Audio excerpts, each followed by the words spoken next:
I never thought lying alone in a hospital bed would teach me the harsh truth about my place in my family's heart. The sterile white walls echoed with silence while I waited for my parents to show up after my car accident. Hours turned into a day, then another. The flowers on my bedside table were from colleagues, not family. As I stared at my phone hoping for their call, I had no idea that discovering why they never came would shatter everything I believed about unconditional love. Before I share this painful journey with you, please let me know where you are watching from in the comments below. Do not forget to hit that like button and subscribe for more real stories that will touch your heart. Now let me take you back to the darkest days of my life, when I finally realized exactly where I stood in my family's priorities. Growing up in the suburbs of Denver, Colorado, I always knew I was living in my older brother's shadow. Marcus was everything our parents, Robert and Linda, had dreamed of in a son.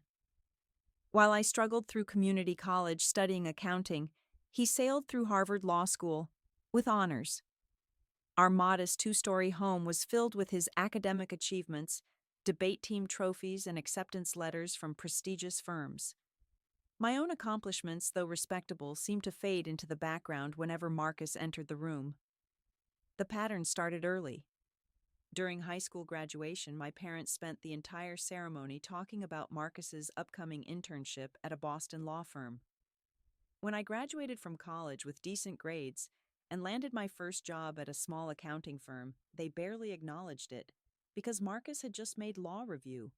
Family dinners revolved around his cases, his colleagues, his bright future. I learned to accept my role as the reliable, ordinary daughter who would never quite measure up to their golden boy. By 28, I had built a quiet but stable life for myself. Working at Henderson and Associates, a mid-sized accounting firm downtown, I had slowly climbed from junior accountant to senior staff. My salary was not impressive by Marcus's standards, but I had managed to save $45,000 through years of careful budgeting and living below my means. My one-bedroom apartment in Lakewood was small but clean, and I had been dating David, a teacher at the local elementary school, for 3 years. We talked about marriage, about buying a house together, about building something real and lasting. Despite the constant comparisons and subtle dismissals, I kept trying to maintain connections with my family. I called home every Sunday, sent birthday cards, showed up for holiday gatherings, where conversations inevitably centered on Marcus's latest professional triumph. Deep down, I hoped that one day they would see me as more than just the adequate daughter who paid her bills on time and stayed out of trouble. That Friday evening in late October started like any other. I had stayed late at the office finishing quarterly reports, and rain was pelting the windows as I packed up my desk. The weather forecast had warned of heavy storms, but I needed to get home to walk my neighbor's dog while she was out of town. The drive from downtown Denver to my apartment usually took 30 minutes, but the rain made everything slower and more dangerous. Highway 36 was slick with water, and visibility was poor, despite my windshield wipers working overtime. I was being extra cautious, driving well below the speed limit in the right lane when I approached the intersection near Federal Boulevard. The light was green for me, and I proceeded through without thinking twice. That split second of normalcy was the last moment of my old life. The black SUV came out of nowhere, running the red light at full speed. I caught a glimpse of it in my peripheral vision just before impact, but there was no time to react.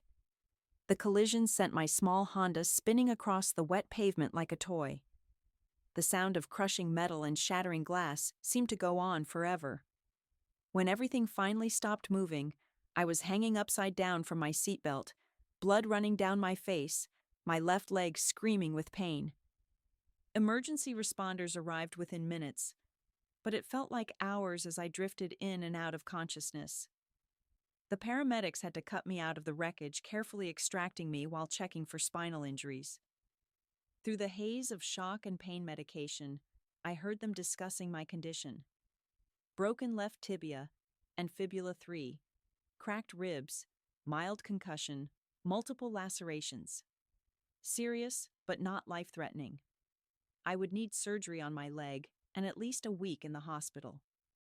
From my hospital bed at Presbyterian St. Joseph, with my leg elevated and wrapped in temporary splints, I managed to call home with shaking hands. My father answered on the third ring, and his voice immediately filled with concern when I told him about the accident.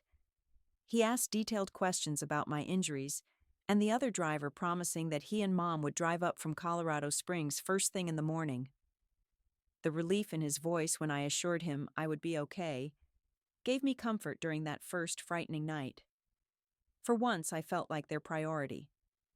The first 24 hours in the hospital passed in a blur of medical procedures, pain medication, and anxious glances toward the door.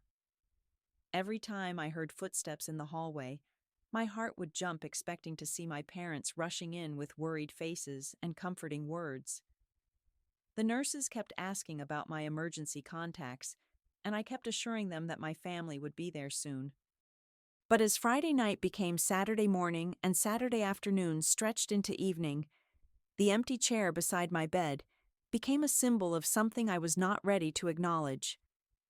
My leg surgery was scheduled for Sunday morning, and I spent Saturday night unable to sleep, partly from pain and partly from growing anxiety about why my parents had not shown up. I had called their house multiple times, but only reached the answering machine. Maybe their car had broken down. Maybe they had gotten sick.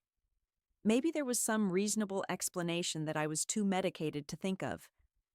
I clung to these possibilities like lifelines, refusing to consider alternatives that would hurt too much to contemplate.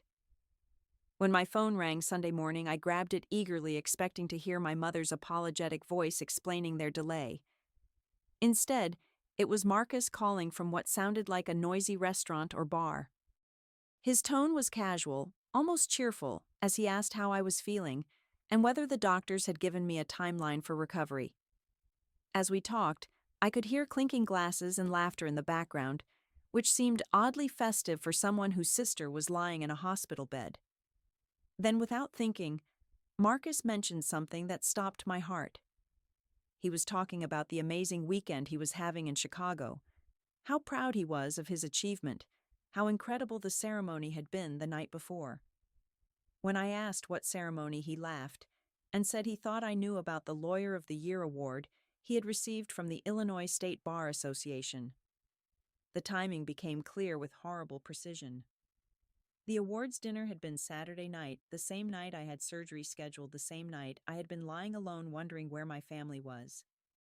The phone felt heavy in my hand as Marcus continued talking, describing the elegant hotel ballroom, the distinguished guests, how emotional Mom had gotten during his acceptance speech. He mentioned that Dad had taken dozens of photos and that they were planning to frame the certificate for their living room wall.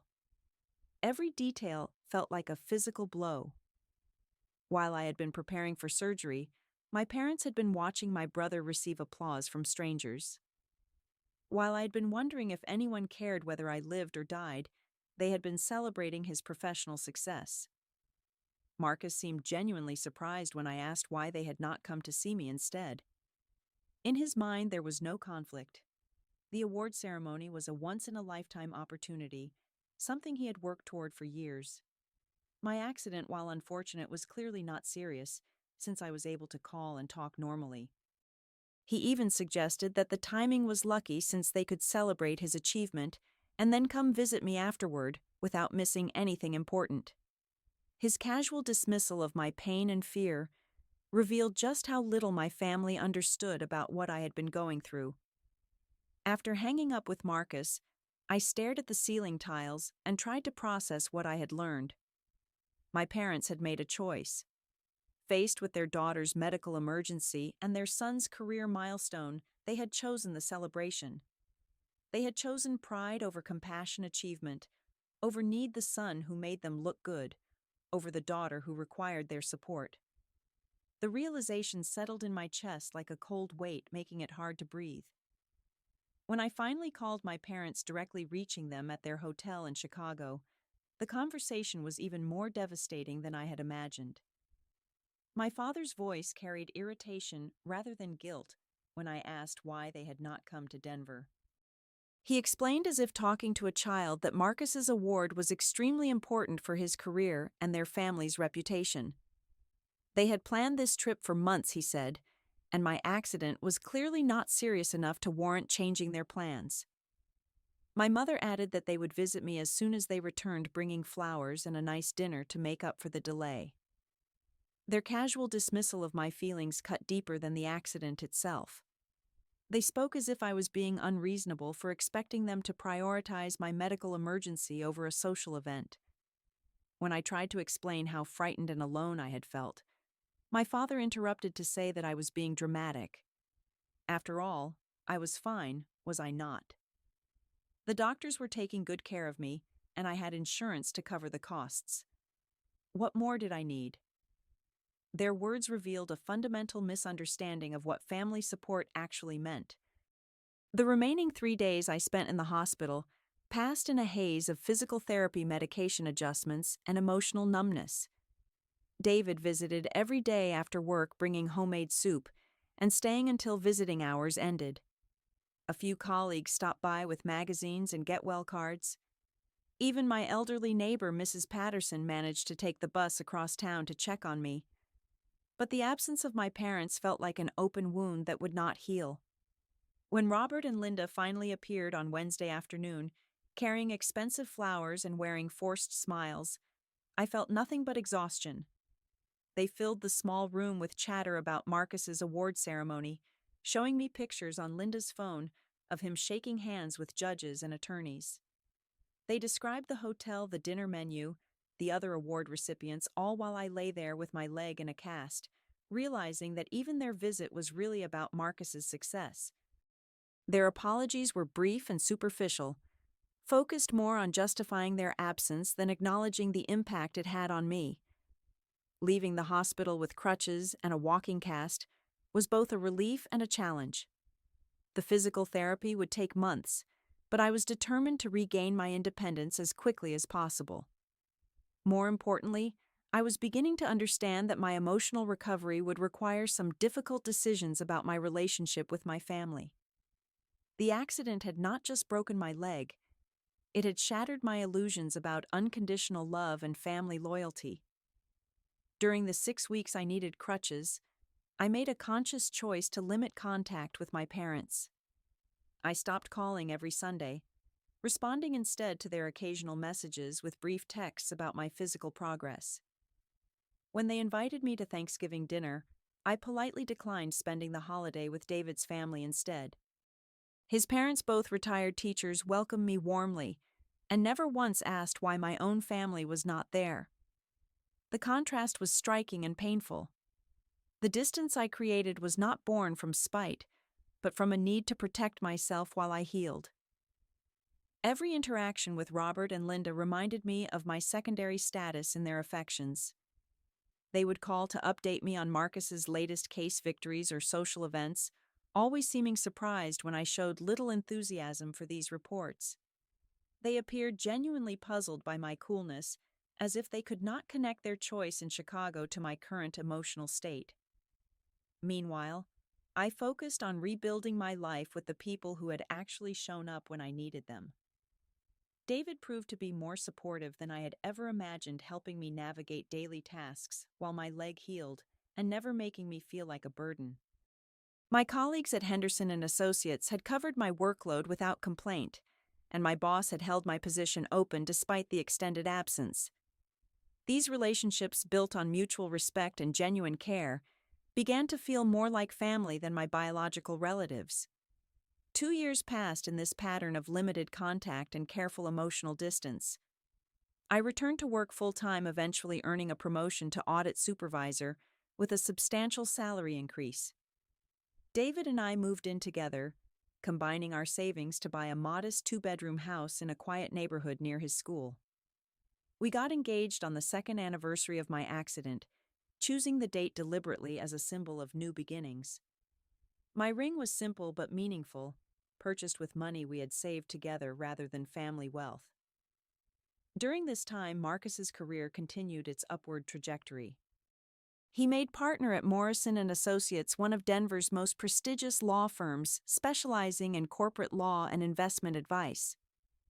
According to my parents' occasional updates, he had opened his own practice focusing on high net worth clients and complex financial transactions. His success was undeniable, and I genuinely felt happy for him even as I maintained emotional distance from the family celebration that always surrounded his achievements. Then on a Tuesday evening in March, my phone rang with a call that would change everything again. My father's voice was barely recognizable, shaking with panic and desperation.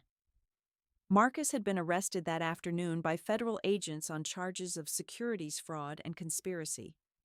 The investigation had been ongoing for months, but they had just learned about it when FBI agents appeared at his office with handcuffs and search warrants. The charges were serious, Robert said, involving something called a Ponzi scheme that had defrauded investors of over $2.3 million. As my father explained what little he understood about the situation, a picture emerged that was both shocking and somehow inevitable.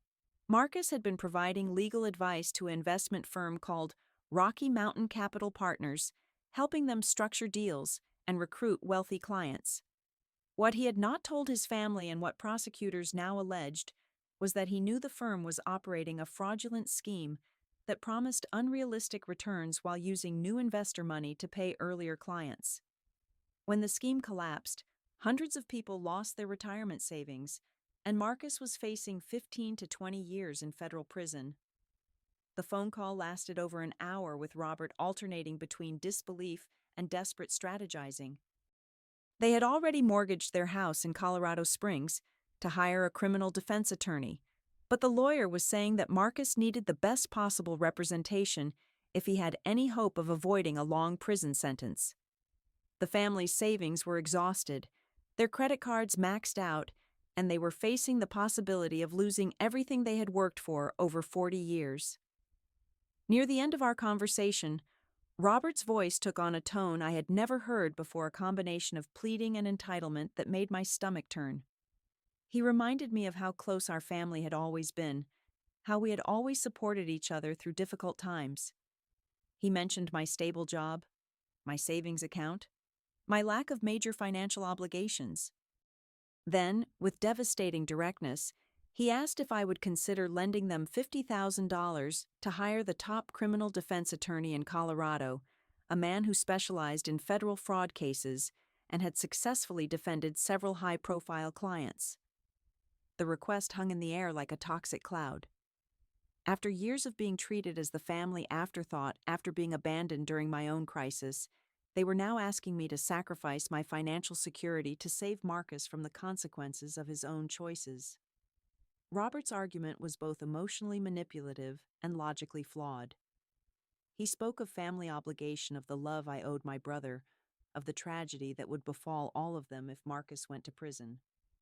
But he never acknowledged the bitter irony of asking me, the daughter they had neglected, to rescue the son they had always favored. The next few days brought a barrage of phone calls and text messages from both parents. Linda called sobbing, describing Marcus as a victim of circumstances beyond his control, insisting that a good lawyer could prove his innocence and restore their family's reputation.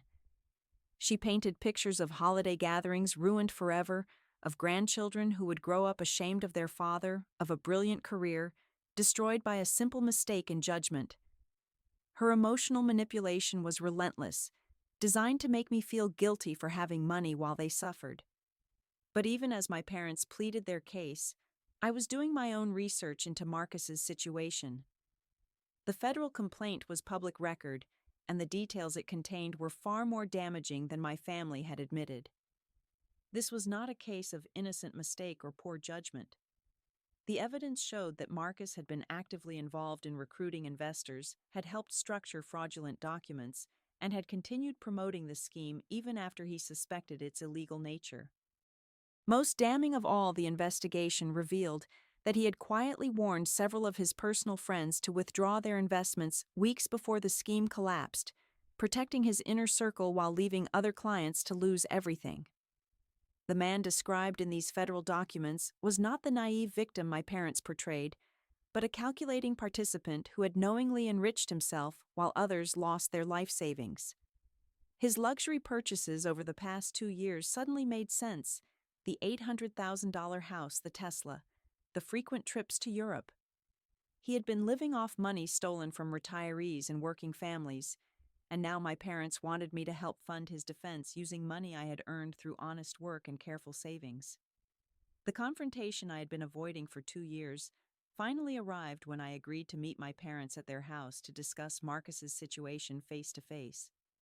The drive from Denver to Colorado Springs gave me time to prepare mentally for what I knew would be one of the most difficult conversations of my life.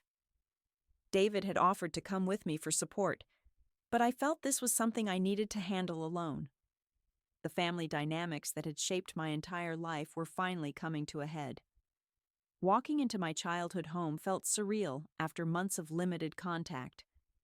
The living room walls were still covered with Marcus's achievements, his law degree, professional awards, photographs from various ceremonies and celebrations. Notably absent were any pictures from my college graduation, my job promotions, or my engagement. The visual representation of family priorities was stark and undeniable, a museum dedicated to their golden child, while I remained essentially invisible in their narrative. Robert and Linda were waiting in the kitchen, looking older and more frail than I remembered. The stress of Marcus's situation had clearly taken a physical toll, and I felt a momentary pang of sympathy before remembering why I was there. They had prepared coffee and arranged papers across the table: legal documents, financial statements, estimates from defense attorneys. The presentation felt formal, almost like a business meeting, which perhaps reflected how they really saw our relationship. I listened quietly as they outlined their plan for Marcus's defense. They had researched the attorney they wanted to hire, a man named Jonathan Hayes, who had successfully defended several white-collar criminals in federal court. His retainer was $50,000, with additional fees likely to reach 6 figures if the case went to trial. They had calculated exactly how much they needed from me, had prepared arguments about family loyalty, and mutual obligation, had even drafted a promissory note outlining repayment terms that we all knew they would never be able to meet. When they finished their presentation and looked at me expectantly, I took a deep breath and began to speak. I told them about the night of my accident, about lying in the hospital bed waiting for them to arrive, about learning that they had chosen Marcus's award ceremony over my medical emergency. I described the loneliness and fear I had experienced, the realization that I would always be second priority in their hearts. I explained how that experience had forced me to reevaluate our entire relationship and recognize patterns of favoritism that had shaped my entire life. Robert's reaction was immediate and defensive. He accused me of being petty and resentful, of holding grudges over minor slights that any mature person would have forgiven. He insisted that the award ceremony had been important for the entire family's reputation, that my accident was clearly not life-threatening, and that I was being dramatic about something that had happened years ago. His dismissive tone revealed that even now, faced with their desperate need for my help, he could not acknowledge the emotional damage they had caused or take responsibility for their choices. Linda tried a different approach, crying and pleading while describing the shame and humiliation she would feel if Marcus went to prison. She talked about how their friends would judge them, how she would not be able to show her face at church or social gatherings. She painted herself as the real victim in this situation, the innocent mother whose world was being destroyed by circumstances beyond her control. Her self-pity was breathtaking in its scope, completely ignoring the actual victims of Marcus's crimes or my own legitimate grievances about our family dynamic. Then I dropped the bombshell that silenced both of them. I had researched Marcus's case thoroughly, I told them, and I knew exactly what he had done.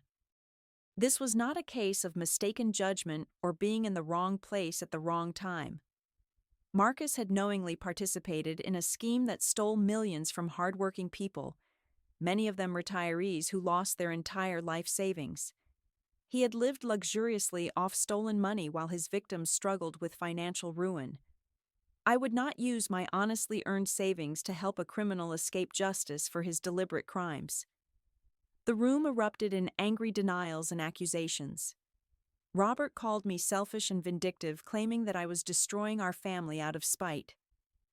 Linda sobbed that I was condemning my brother to a life in prison when I had the power to save him. They both insisted that Marcus was essentially innocent, that any mistakes he had made were minor, compared to the real criminals who had led him astray. Their complete inability to acknowledge his guilt or accept responsibility for their own parenting failures was staggering. I stood up to leave, but not before delivering the message I had come to share. I told them that I would not be contributing money to Marcus's defense, that I would not be attending family gatherings where his situation dominated conversation, and that I would not be maintaining the pretense that we were a close family when their actions had consistently proved otherwise. The money they wanted was earmarked for my wedding, my future home improvements, and my own financial security. I had earned it through honest work, and I would spend it on people who actually valued my presence in their lives. The aftermath of our confrontation was swift and brutal. Within hours of leaving their house, I received angry text messages accusing me of selfishness, heartlessness, and betrayal. Robert sent a particularly vicious message claiming that I had never been a real daughter to them, that my attitude proved I did not deserve to be part of their family. Linda's messages were more manipulative, describing in detail how Marcus's children would suffer if their father went to prison, how I would have to live with the knowledge that I could have prevented their pain. The extended family quickly chose sides, with most relatives supporting my parents' position without understanding the full context. Aunts and uncles called to lecture me about family loyalty. Cousins posted passive-aggressive social media messages about the importance of supporting each other during difficult times. The unified front against me was overwhelming, but it also confirmed that I had made the right choice. These people had never really known or understood me. They only valued me for what I could provide when needed. Marcus himself never contacted me directly, which somehow hurt more than all the angry messages from everyone else. Even facing prison, even needing my financial help, he could not bring himself to acknowledge our